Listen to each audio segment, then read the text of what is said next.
1939 से लेकर 1945 तक तकरीबन पूरी दुनिया ने दूसरी जंग अजीम का कहर देखा।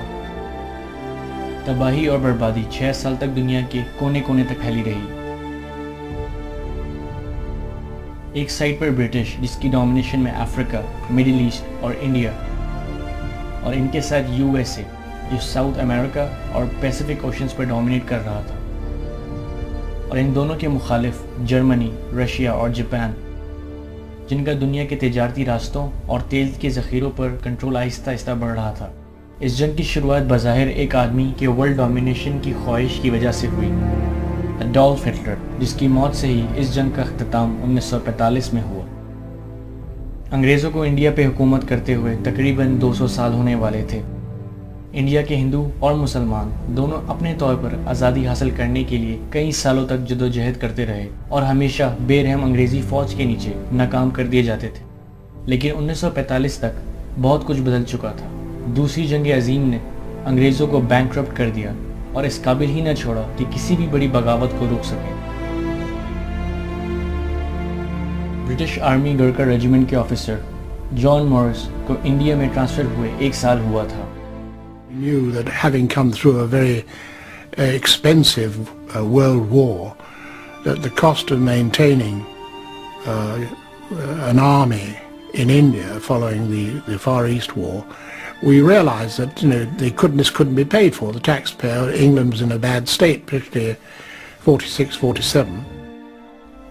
इससे पहले के बाद अंग्रेज़ों के कंट्रोल से बाहर जाती और वो इंडिया में उल्टे दबा दिए जाते, अंग्रेज़ों ने अक्लमंदी का मुजाहरा किया और बिल आखिर इंडिया को छोड़ देने का फ़ैसला किया। इंडिया को आज़ादी मिलने यकीनी हो गया।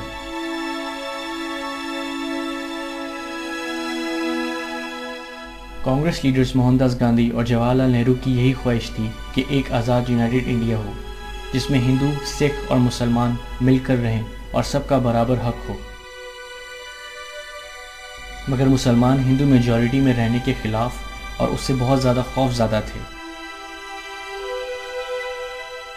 रुएदाद खान, एक मुसलमान जिन्होंने उन दिनों अपना गांव छोड़कर लाहौर के फोरमैन क्रिश्चियन कॉलेज में दाखिला लिया। Lahore took my breath away, because it was a different city, and it was a different world.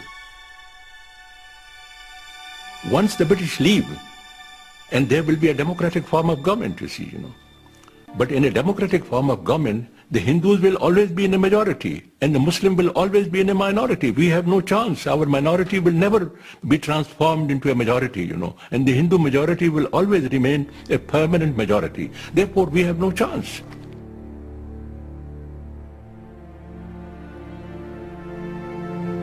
Mohandas Gandhi अपने यूनाइटेड इंडिया की बात पर बने रहे और जगह जगह हिंदुस्तान के दौरे किए ताकि हिंदू और मुसलमान एक होकर रह सकें। लेकिन मोहनदास गांधी के तौर तरीकों में ही उनकी नाकामी छुपी थी।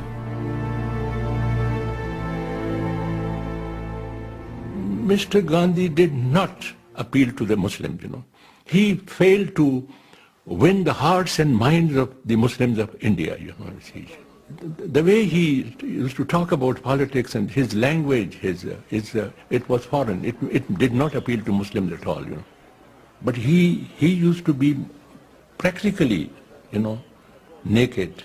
He used to have one arm on the shoulder of one girl and he should have another arm on the shoulder of another. And the Hindus thought he was a saint.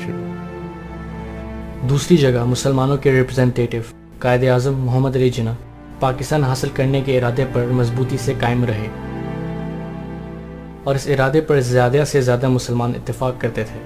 कुछ मुसलमान ऐसे भी थे जो आखिर तक कांग्रेस के साथ रहे। उनमें से कुछ आलिम दीन भी शामिल थे जो पाकिस्तान को एक बेवकूफ़ी से भरा ख्वाब कहते थे। मगर ज़्यादातर इंडिया के मुसलमान अब पाकिस्तान बनाने पर आमादा थे।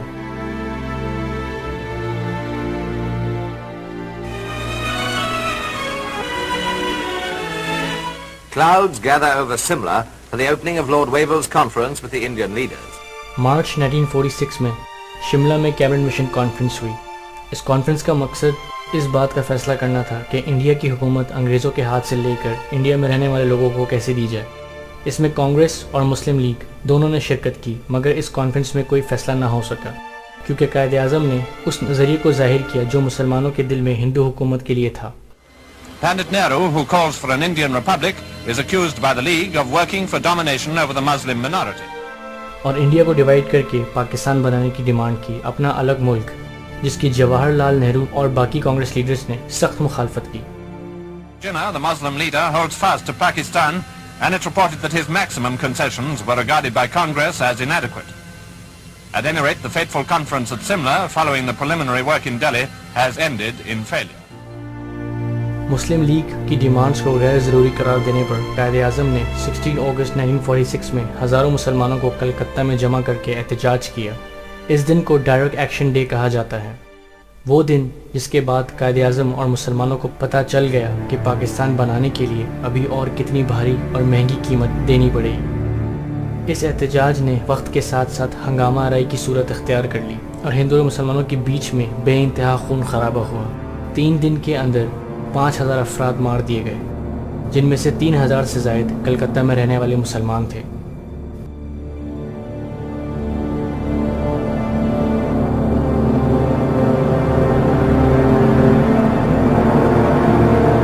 इस सारे खून खराबे ने अंग्रेज़ों का इंडिया को पुरअमन तौर पर छोड़ने का खौफ तोड़ दिया और उनको पता चल गया कि इंडिया में हिंदुओं के अलावा अब एक और आवाज़ है जिसको नज़रअंदाज नहीं किया जा सकता।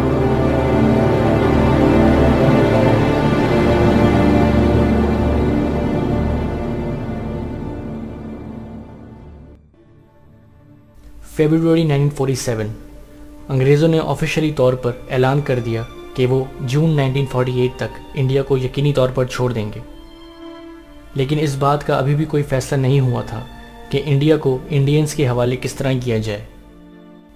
इस मामले को हल करने के लिए अंग्रेज़ों ने एक वाइसरॉय अपॉइंट करने का फैसला किया। The scene is Northolt Airfield.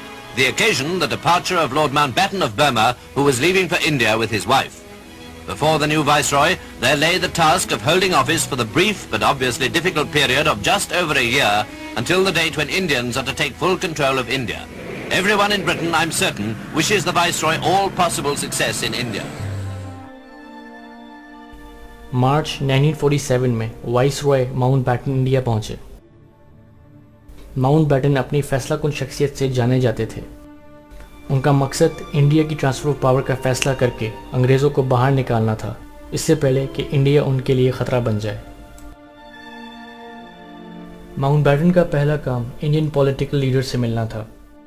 Congress के मोहनदास गांधी और जवाहरलाल नेहरू और मुस्लिम लीग के कायद आज़म मोहम्मद अली जिन्ना। माउंटबैटन ने एक इनफॉर्मल तरीका इख्तियार किया ताकि इंडियन लीडर्स को बिना किसी इख्तलाफात के अपनी शराइत और फ़ायदे पर मना सकें। ये तरीका जवाहरलाल नेहरू के ऊपर कारगर साबित हुआ। दोनों के बीच में अच्छी दोस्ती हो गई, मगर कायद आज़म मोहम्मद अली जिन्ना के लिए माउंटबैटन का इनफॉर्मल तरीका नाकाम रहा। कायद आज़म ने किसी भी तरह का कॉम्प्रोमाइज़ करने से पूरी तरह इनकार कर दिया। अब मुज़ाकरात और इख्तलाफात मुसलसल तौर पर होना शुरू हो गए और अब इंडिया का फैसला होना यकीनी हो गया।